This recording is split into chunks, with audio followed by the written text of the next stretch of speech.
Ça va super Laurent. Alors, il y a tout le monde ce soir? Ah, vous allez bien?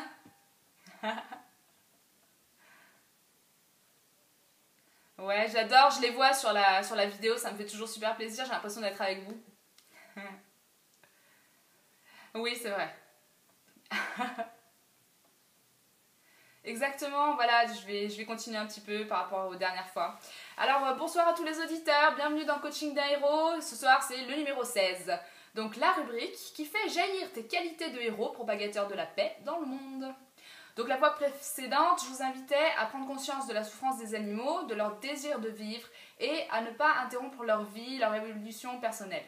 Ce soir, j'aimerais vous parler de leur conscience et de leurs émotions. À notre époque, on nie facilement la souffrance ressentie par les animaux. Par conséquent, on imagine mal qu'ils aient des joies. Pourtant, le monde animal, il est d'une grande richesse émotionnelle.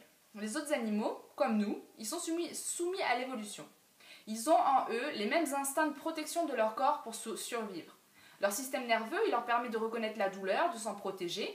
Donc, par conséquent, ils ressentent également le plaisir, envers lequel ils tendent tout naturellement, comme nous.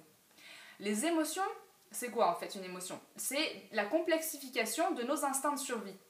Le plaisir, il va générer la joie, l'amour. La douleur, elle va générer la peur, la colère, la haine et tout ce qui s'ensuit.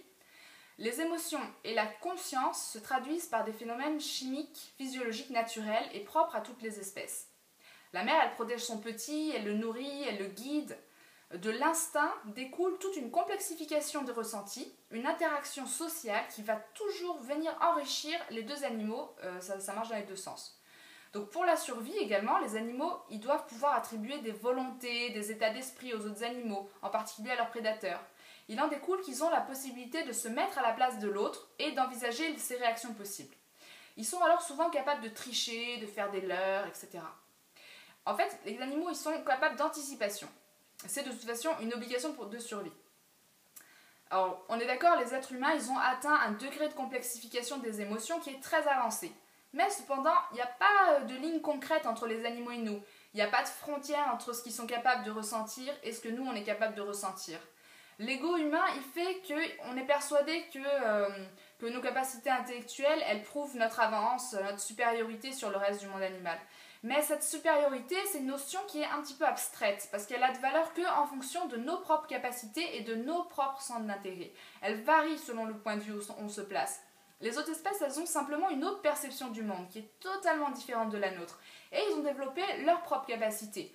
L'odorat super sensible du loup, la capacité de produire des ultrasons chez la chauve-souris, la rapidité du guépard. L'auteur Yves Christen explique que chaque espèce a les meilleures raisons du monde de se croire supérieure. Il lui suffit de prendre comme critère le domaine où elle excelle. Pour en revenir au plan intellectuel, les animaux, ils partagent évidemment nos perceptions à certains degrés, bien plus qu'on ne le croit. Les animaux, ce sont des personnes, parce que ce sont des individus, avec chacun une personnalité, un caractère qui leur sont propres. Ils s'insèrent dans des réseaux de relations avec leurs semblables. Ils ont une culture, il y a vraiment une vraie culture animale. Ils peuvent l'enrichir et se la transmettre de génération en génération. Je vais vous donner quelques détails, en particulier sur les animaux d'élevage, parce que c'est eux qu'on préfère croire les plus bêtes. Donc les cochons, ils sont super semblables aux chiens. Ils aiment qu'on les caresse, qu'on leur gratte le ventre, ils sont très curieux, ils adorent particulièrement jouer, et ils sont aussi très futés, ils peuvent élaborer des ruses pour s'échapper d'un endroit par exemple. Ils font des rêves, ils voient en couleur, ils sont très propres, ils n'iraient jamais faire caca là où se trouve leur nourriture. Leur société, elle est matriarcale et elle est très stable. Ils construisent des nids pour leurs petits.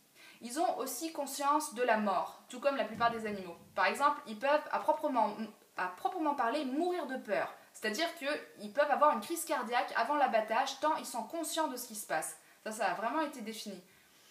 Les cochons, les moutons, les chèvres, ils savent reconnaître leur prénom si on leur en attribue un. Ils ont une excellente mémoire et ils peuvent reconnaître plus d'une centaine d'individus différents qui les entourent. Les poules aussi d'ailleurs. Ils reconnaissent même les humains avec qui ils créent des liens. Et ils se souviennent d'eux plusieurs années après les avoir vus. Ils se précipitent à leur rencontre, ils leur manifestent des petits sons de joie, etc. Les coqs, ils protègent leur clan. Ils trouvent de la nourriture pour les autres, ils rassemblent les poussins. Les poules, elles créent des liens avec leurs poussins alors même qu'ils sont encore dans l'œuf. Ils communiquent par petits sons de détresse ou de plaisir auxquels la poule, elle répond. puis elles les protègent intensivement. Les poulets, ils sont capables de tisser des liens particuliers avec les humains et de courir à leur rencontre, de les suivre. Ils aiment jouer, ils aiment faire des farces, par exemple surprendre d'autres animaux en avançant sans bruit derrière eux et en poussant d'un grand gloussement et en s'enfuyant. Donc ils sont farceurs les poulets. Et comme les poules, les oiseaux, ils savent fréquemment résoudre des problèmes mathématiques. Tiens, on a comparé les humains avec des pigeons dans une expérience de repérage en 3D. En fait, comme les pigeons, ils peuvent voler et voir les formes du dessus, ils avaient réussi les tests. En fait, ils étaient des génies comparativement aux humains. Parce que les humains, ils étaient très peu doués. C'est marrant quand même. Alors les vaches, elles sont très attachées à leurs petits, elles peuvent s'échapper et parcourir des dizaines de kilomètres pour les retrouver. Tellement elles ont, l'instinct maternel, c'est une émotion qui est très forte chez elles. Elles ont une vie émotionnelle très très riche. Elles comprennent les relations de cause à effet. Et comme beaucoup d'autres animaux, elles pleurent leur mort. Certains individus animaux sont capables de se laisser mourir de dépression à la mort d'un de leurs compagnons animaux. Et même d'un de leurs compagnons gardiens d'ailleurs. Donc, même s'il est d'une autre espèce. Donc. Les animaux, ils ont ça de différent avec nous, qu'ils ont une remarquable capacité de pardon, même lorsqu'ils ont été maltraités et traumatisés. Ils n'ont pas un ego qui est comme le nôtre, ils sont bien plus dans l'amour inconditionnel, ils vivent dans l'instant présent, et ils apprennent des choses différentes de nous à travers leur vie. Alors ouais, pour aller sur un plan un petit peu plus spirituel, puisqu'on est dans l'enquête spirituelle, j'ai bûché là-dessus, on admet couramment que les âmes, elles se réincarnent en suivant une progression d'animaux à humains. Mais ça ne correspond pas tout à fait à ce que j'ai pu lire dans ce domaine. Bon, c'est souvent le cas, mais les animaux, ils seraient fréquemment incarnés par des peuples différents avec une évolution différente. Ce que j'ai pu lire, ça se rapproche aussi de l'esprit du bouddhisme, à savoir que les âmes humaines, elles peuvent éventuellement, parfois, choisir une vie animale pour vivre une expérience qui lui serait nécessaire. Par exemple, justement, le côté vivre dans l'instant présent et dans l'amour inconditionnel. Il peut y avoir une grande leçon à apprendre là-dedans. Donc voilà, c'était l'émission du jour. Mais de rien, vous pouvez retrouver mes vidéos sur www.change-le-monde.com. Et donc, oui, c'est vrai, dans le magazine. Ouais, qui est super, là je l'ai lu, il est extra, il est génial.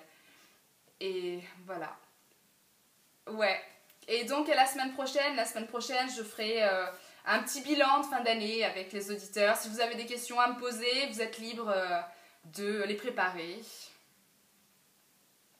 Voilà. Ouais.